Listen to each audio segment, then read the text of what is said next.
Ladies and gentlemen, welcome to the podcast, The Joyful Frugalista, and now here's your host, Serena Bird. Hello, Frugalistas, and welcome. Today I have a very special guest, someone who writes such insightful blog posts about saving, investing, that it will make you really into superannuation, I promise. And this is Aussie Doc Freedom. Welcome, Aussie Doc Freedom. Thank you, Serena. Thank you for having me on the podcast. It is honestly my pleasure. So Aussie Doc Freedom is a specialist doctor and she is a single high-income family. So basically she's the main income earner in her family. She blogs at Aussie Doc Freedom about her financial independence journey. And like me, she is also a contributor to the Aussie F.I.R.E book produced by Curler. So she's got lots of insightful things that she writes about. Aussie Doc Freedom, there was a time, or maybe it still happens, I don't know, but certainly when I was growing up, there tended to be a bit of a trend where parents wanted their daughters to marry well. They wanted them to marry a doctor. I don't know if that was in your upbringing at all. It wasn't necessarily in mine because my mum was a businesswoman herself, but certainly I could see other friends' parents sort of pushing them to marry well, to marry a doctor. And that was sort of almost seen as a pathway to set people up. Marry a doctor and you'll be sort of set for life. You'll have financial security. Is that a sort of pathway for financial security? Is that enough, just marrying a high-income earner? Well, it kind of sounds like a hangover from about a century ago, doesn't it, really? It does.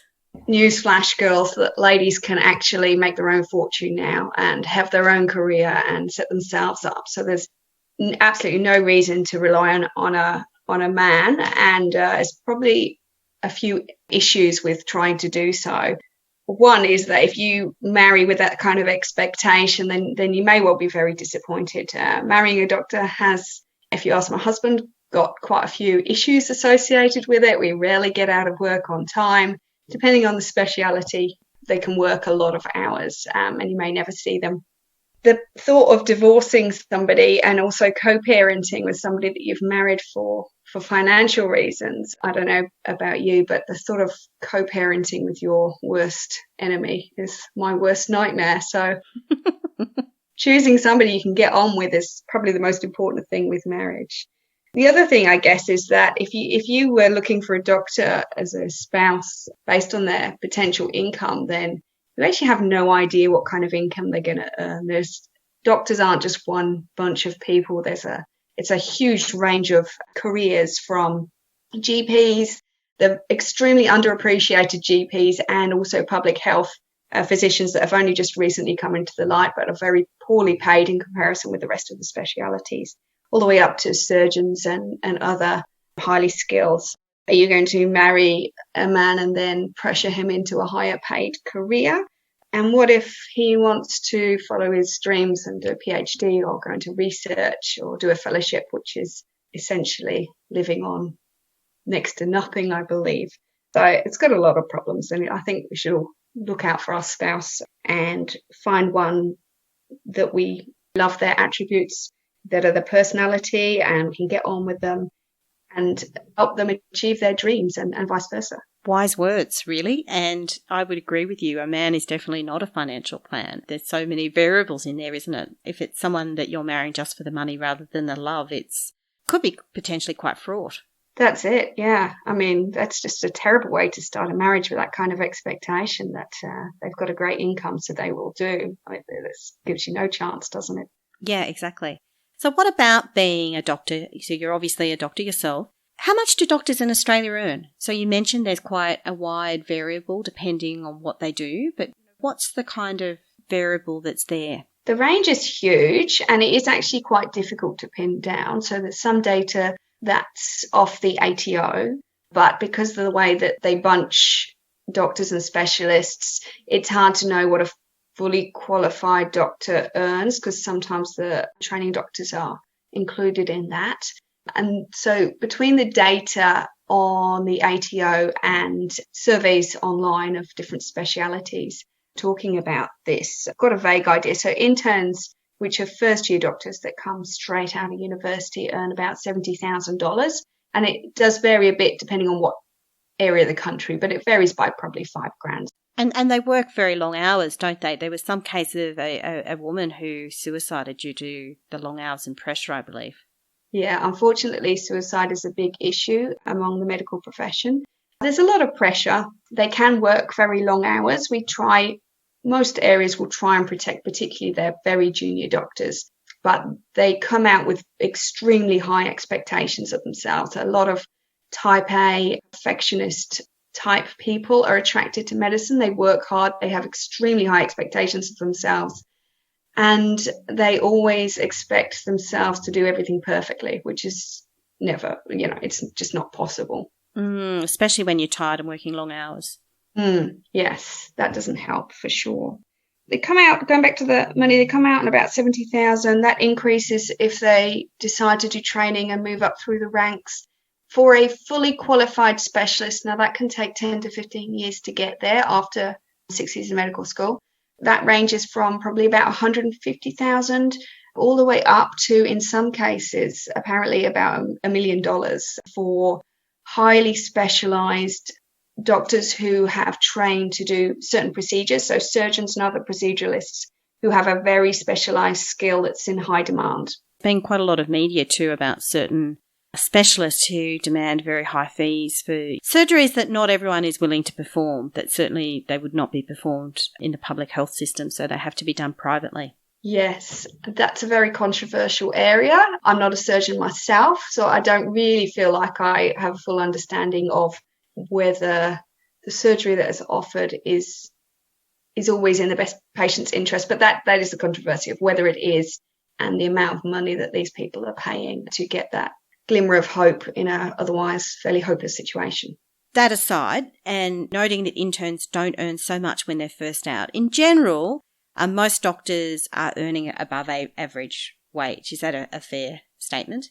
Yes, it increases quite quickly from the first year, and you're above average income, which is, I believe, about 80,000 within the first 2 or 3 years. Yeah. So is it enough then just to have that high income? When we're talking about a quest to financial independence, having financial security, is earning that sort of income, being a doctor, is that enough, or is it not quite enough? Well, I think that's the assumption that causes a lot of problems, that the general public and high earners themselves think that if you earn several $100,000 a year, of course you're okay. You're going to have your retirement savings and be able to afford anything you like. But actually, if you take a low-income earner who has to spend 90% of their income and manages to save 10%, they're doing pretty good. But 10% is going to take an awfully long time to be able to save up for retirement and reach financial independence. If you have a high-earning specialist who is also spending 90% of their income, because everything gets upgraded, the wine gets upgraded, the dinners out get upgraded, the clothes, the car, the house, every element of their lifestyle can get gradually inflated, and they end up spending 90% of their income and saving 10%. Again, it's going to take an awfully long time to reach financial independence. And over the years, I think lots of people have been shocked when they're getting close to retirement and actually finally have a look, having assumed for all that time that it's going to just work out, that actually they haven't done enough and they haven't planned. Because, of course, unlike the low-income earner, they can't survive on the government pension because they don't know how to live on that amount of money. They sort of think of the minimum acceptable standard of living as being much higher than most other people. That's only their mindset, but it will keep them in work maybe for years after they don't really want to be, because they just can't see how you could live on less than they already are living on. Yeah, this is a real trap. And I know we were talking before, I used to work in foreign affairs, and so essentially I was a public servant. Not super high income, definitely higher than the average income in Australia, but not super high. But the trick is that when you are constantly mixing with very high wealth people, which you often are in that role, you're often meeting very unique people, you sort of get into this sense that this is kind of normal and there's a lot of pressure to spend a lot in terms of what you wear and the car you drive and where you live, because everyone you're working with is sort of doing that, keeping up with the Joneses. Do you feel that same sort of pressure, or do others feel that same sort of pressure to keep up with the Dr. Joneses? Are you constantly around people who spend a lot of money? I think that is a big issue, particularly for younger doctors coming up that maybe haven't developed a sense of self yet and are still sort of finding their way. In the bigger cities, I think it's a bigger issue. It tends to be a bit flasher in terms of lifestyle, and it's quite unconscious. They're not intentionally keeping up with Dr. Jones, but it just becomes everybody's normality of driving a luxury car. You wouldn't buy a second-hand Toyota or just average car because everybody around you has a decent car. Where you shop for clothing and things like that, expectations just adapt very gradually and without you even realizing it. And that's why people don't realize that they can't spend less. I haven't really fallen into that trap too much, but I'm in much less of a flashy area, and there's a lot of things that just don't appeal to me. And I guess that's why I like the blog, because I discovered the financial independence community and realized that I wasn't the only weird one who just didn't see much point in buying a BMW or other things like that. I'd rather save the money or use it for things that I really value and that give me a lot of joy. You don't talk about savings and investing and particularly frugal living with your colleagues in the medical profession. Not a great deal. I think money has been particularly taboo in the medical profession. I would actively avoid talking about saving money around my colleagues, because if you do mention something like that, they tend to look at you as if you've grown a second head. Occasionally investing now is coming up as a bit of a conversation, and that's being helped by conversations online. So it's not just your immediate colleagues, it's people that have self-selected to be in a group that has an interest in investing. And then the conversation gets going. And then it has spilled over to work a little bit, because those individuals sort of identify each other and realize there are others around that are interested in that kind of thing.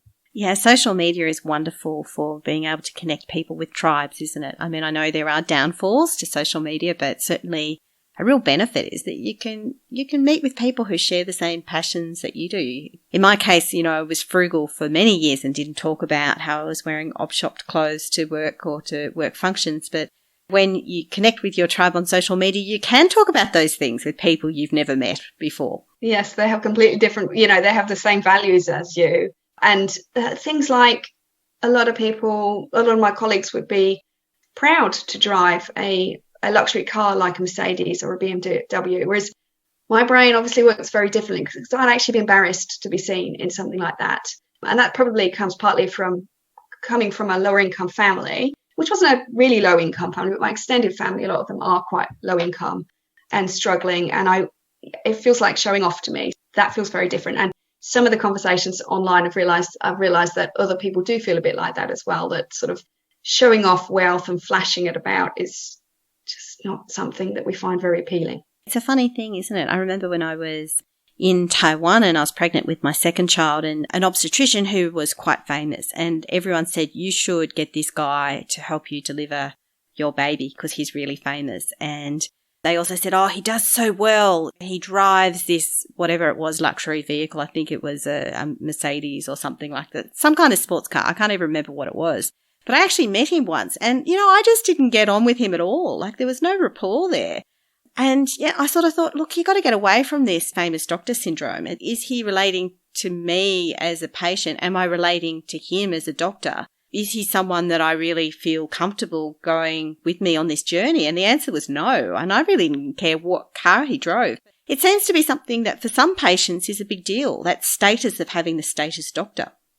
I think that probably depends a lot on speciality, though, because I think I can see if you're a private plastic surgeon, if you drive a 10-year-old Toyota Corolla, it's actually probably not going to be good for business. And you probably do need to show some trappings of success, because that's the way people judge you in general. But for the rest of public health employees, GPs, I don't think that's really relevant at all. And for an obstetrician, absolutely. If you're having someone in the room while you're giving birth to your baby, the most important thing is, one, they're safe, and then that you feel comfortable with them and you trust them. Exactly. So they're whole different kind of conversations. Now let's get into investing. So what's your preferred investment vehicle? Do you have something you prefer, or is it a mix? I do like a mix. I have to say I am quite keen on super, as much as that's a bit dull. But I'm actually really grateful for super, because at 25 I would not have started saving for retirement, and the government made me. I'm actually really grateful for that. So they obviously made me start putting super away through my employer contributions, which means that I got a head start when I just wouldn't have even thought about it at that stage of life. And there were a lot of competing financial demands at that stage of life when you're buying a house and you're setting up and you're planning for kids. So there's never the money to save naturally. So I'm actually really grateful that they made me save that money. I like super because of the tax savings, really. I do think, I know that it puts off a lot of people in the financial independence community because you can't access the money till preservation age. And we are quite concerned about the government changing the rules all the time and whether the preservation age is going to change. And that's definitely a concern, but it's, I would say, not a reason to neglect it, because in a way, particularly when you're starting out, it's actually a way to force you to stick to your savings habit, because you can't get it out. You can't just impulsively decide you're going to go on holiday or something instead with the money. So that sort of protects yourself. So we've got, obviously I've been accumulating super for a while, and I was really watching, not an investor yet, but already with an interest in finance and investing in 2008. I was a junior doctor, and I saw my colleagues freaking out as the stock market tumbled, and values of people's super were halved in the end. And I thought, that sounds pretty scary when you're relying on that for a retirement income. So that's largely why property really appeals to me as an aside, as complementary to super, because it's not going to just halve rapidly. So even if the stock market misbehaves, which it will do, of course, rental income should be reasonably protected and stable. And even if there is a problem because economy goes down or whatever, it's probably not going to be all exactly the same time. So it's going to soften the blow a little bit, I think. So I quite like property. Of course, property was affected during COVID. We're seeing now a huge boom, or the start of a huge boom. I mean, no one really knows. No one predicted the boom either, and so who knows what's going to happen. But last year, a lot of landlords were affected, particularly through tenants who required relief during COVID. Many have, lost rental income as a result. So it's not fail-safe, but then shares weren't fail-safe either. So nothing's fail-safe. But I agree, when you've got a mix and things that are generally on different cycles, it does provide a bit more protection, I think. Yeah, there's no completely safe investment, is there? Unless you're going to go for government bonds, and then it's going to take you a long time. It's not going to earn very much. So depends what government, really. I mean, Australia is fairly stable, but there was even that's not even. I know there was a time when US Treasury notes weren't that good either. So it depends largely on the country and what's happening. I have invested a little bit outside super as well, largely because I want the opportunity to retire or do humanitarian work unpaid. And once the kids have grown up and I've got that freedom to move about a bit before preservation age, I'd like, if I want to do something and it doesn't involve being paid, or it involves being paid very little, I want that freedom to do it. Well, that's the thing with superannuation. I mean, the tax benefits are great, and perhaps you can speak to some of those benefits of superannuation in a minute. But the liquidity is an issue. This year, over the last year, a lot of people were able to access early superannuation, which was very controversial. But in general, unless you've got something major that happens, you can't touch your superannuation until preservation age. And that's a problem for some people. Yeah, and I recognise that absolutely. I just would encourage people to not completely discount it. Think about using some of those advantages if you can. We saw with people withdrawing from their super this year, a lot of it wasn't used very wisely, unfortunately, which is a bit of a disaster. It was intended, obviously, to rescue people and give them short-term financial relief so that they can continue living and buy food and all the rest of it. But a lot of it was spent at casinos and other things that people just obviously haven't realised the big impact that that's going to have on their future. Yeah, it is. It's a tough one. Superannuation is the main plank of my financial independence strategy. In my case, my husband and I are both public servants, or I'm a former public servant, and we have particularly good superannuation schemes. But I had a second very small superannuation account, and I actually decided to take some out more to trial how the system was than anything. And I was slightly shocked by how easy it was, I must admit. I only took a very small amount out and put it on the mortgage so it didn't get spent at the casino or anywhere else. But when I told people I knew that I'd done that, I was amazed about how many of them opened up about how much they had taken out of their own superannuation schemes. And particularly for young people, what became apparent to me was the distrust that they had about superannuation, their fear that the government would increase the preservation age to an age where they would never use the funds. And the sort of feeling was, well, at least I'll get to use it if I take it out now. And I completely understand that suspicion, and they do change the rules all the time. And it seems very likely they will increase the preservation age as time goes on. But the government have to keep it advantageous for people to put money in super, or they're not going to, with more and more of the population working casual work and not having to actually contribute to super. I think there's always got to be an advantage for putting money in super.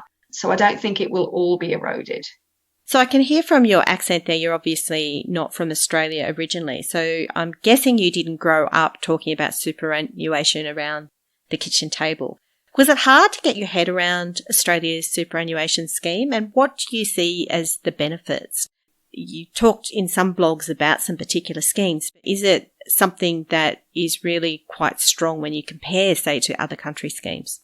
So I was 25 when I came over, and the way I chose how much to put in my super was that I was presented with lots of forms by the administration of my employer, and I had to tick the box. And so I asked the random admin lady that was there, what's this all about? And she said, most people tick that one. And that was really all I knew for quite a while. And it was a little confusing, and definitely that was my attitude of, so they take money out of your pay and put it into super, and you can't access it to 60, so I can't do anything about that. That's not my money anyway. It's just like a tax is really what I thought about it, which is at that age. And that's obviously changed as I have got older. Yeah, that's really, and I don't think it was that complicated. It was just, again, I just dismissed it as, well, I can't get that money, so it's pretty much not mine. I don't need to worry about it, until I got sort of a little bit more interested a few years later.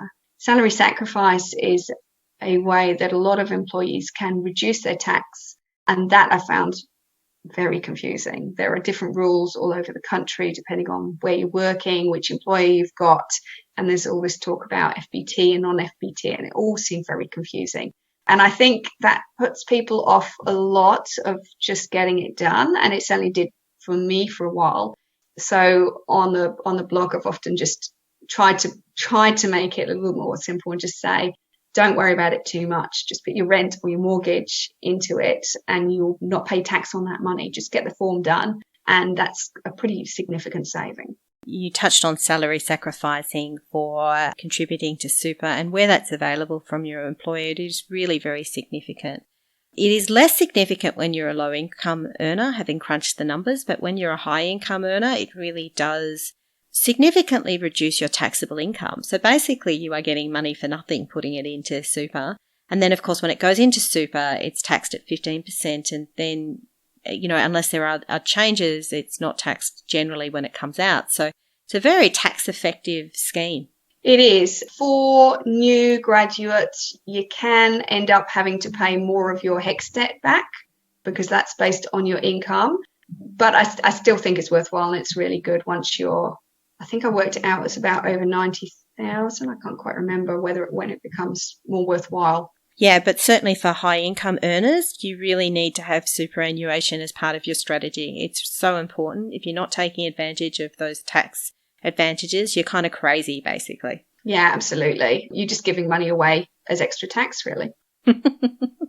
Now, one final question. Do you have a Frugalista tip? My Frugalista tip, and I have to confess to not being that frugal, but it's really thinking about efficiency with things. So I like to save time as well as money. So I really try to think about efficiency. So often with saving money, it doesn't really seem worthwhile. Like you might take the kids out and buy them an apple juice and sausage roll or something, and it costs a few dollars and it doesn't seem significant. But actually, these little expenses, they do add up over time, and that's what sort of drains the money out of a lot of people's budget. So actually thinking about percentage savings. So when you're buying a little pop top of apple juice at the cafe and it costs $2, or you go to the supermarket and you can buy a packet of 8 for $2, you're paying 8 times as much for that pop top.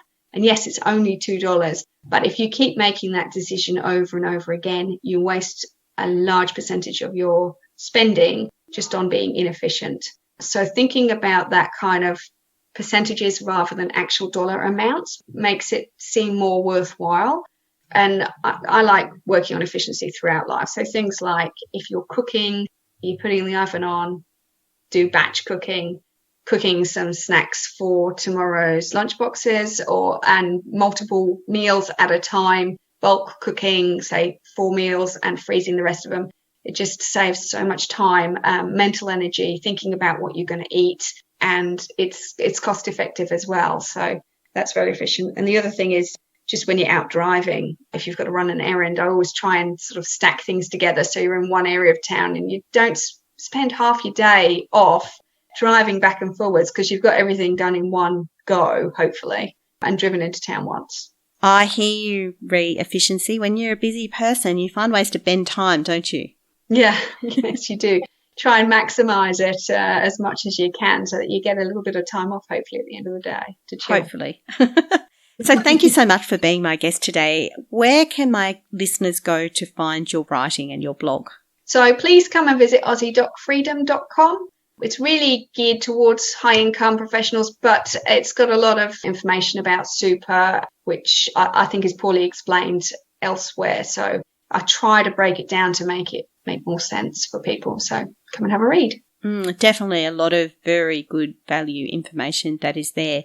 If you've enjoyed this podcast, please subscribe. If you're listening on Apple Podcasts, also please leave a review and join the Joyful Frugalista Facebook group and participate in discussions on this and other topics. Thank you very much. You've been listening to the Joyful Frugalista with Serena Bird. She actually likes everybody. And of course, sound has been by Neil Hadley. We could watch the boats float by. You could talk, and I would listen. I would understand your mind. Oh, I long to be with you, walking toward the sea, and the times when I'm lonely, you could be the one to comfort me every day. Our separate paths have crossed. Every night I lay my head down, I know I'll never feel so lost.